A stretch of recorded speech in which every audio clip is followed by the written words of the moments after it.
sont ceux qui peuvent habiter un monde qu'ils portent en eux-mêmes. Elsa Triolet.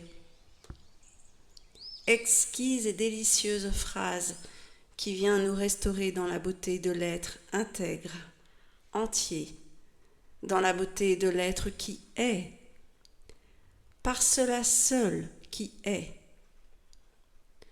Habiter le monde que l'on porte en soi-même revient à établir sa demeure dans sa vérité, dans sa singularité. L'unicité de l'un advient lorsque le deux meurt. Et c'est bien là, au cœur de notre demeure personnelle, vue, reconnue, encouragée, accompagnée, qu'une route céleste s'ouvre, tel un chemin prédestiné. A-t-on jamais entendu un rouge-gorge adopter le chant du rossignol?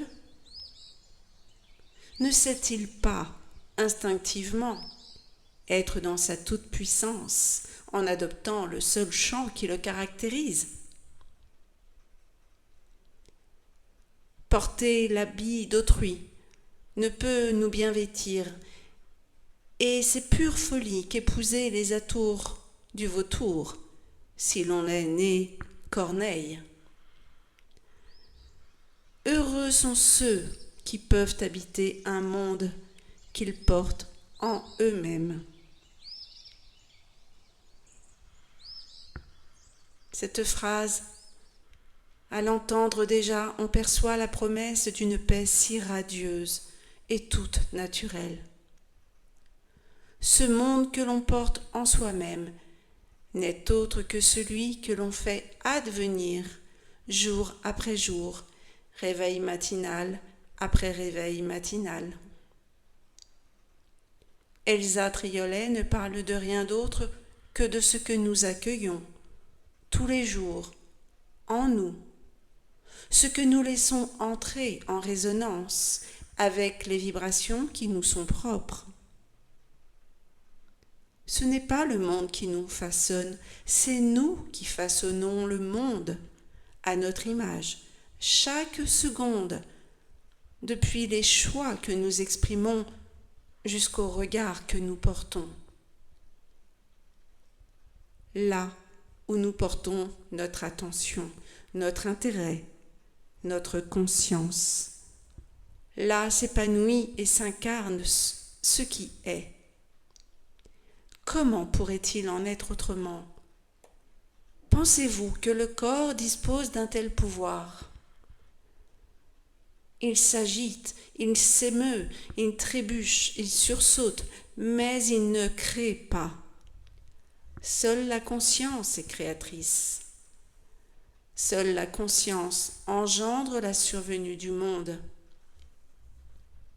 Le monde advient parce qu'une vibration créatrice le pense, l'envisage, et le corps suit, non point l'inverse. Habiter ce monde intérieur et s'en porter bien revient à se satisfaire de ce qui est.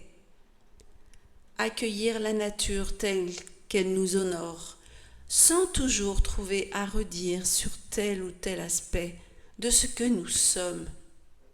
Tout est parfait en l'état de ce qu'il est. À l'instar du rouge-gorge, chantons notre propre gamme, nos propres notes et notre harmonie céleste. Utiliser le souffle d'un autre au lieu et place du sien ne nous permettra pas d'être ce que nous sommes. Cela permettra seulement d'être porteur d'une vibration extérieure, nécessitant une adaptation perpétuelle pour un son neutre ou peut-être discordant. Se priver de l'accueil intégral non pas parcellaire, de sa véritable nature, c'est habiter une autre demeure que la sienne. C'est ne pas habiter son monde, celui que l'on porte en soi-même, et priver l'univers de sa mélodie personnelle.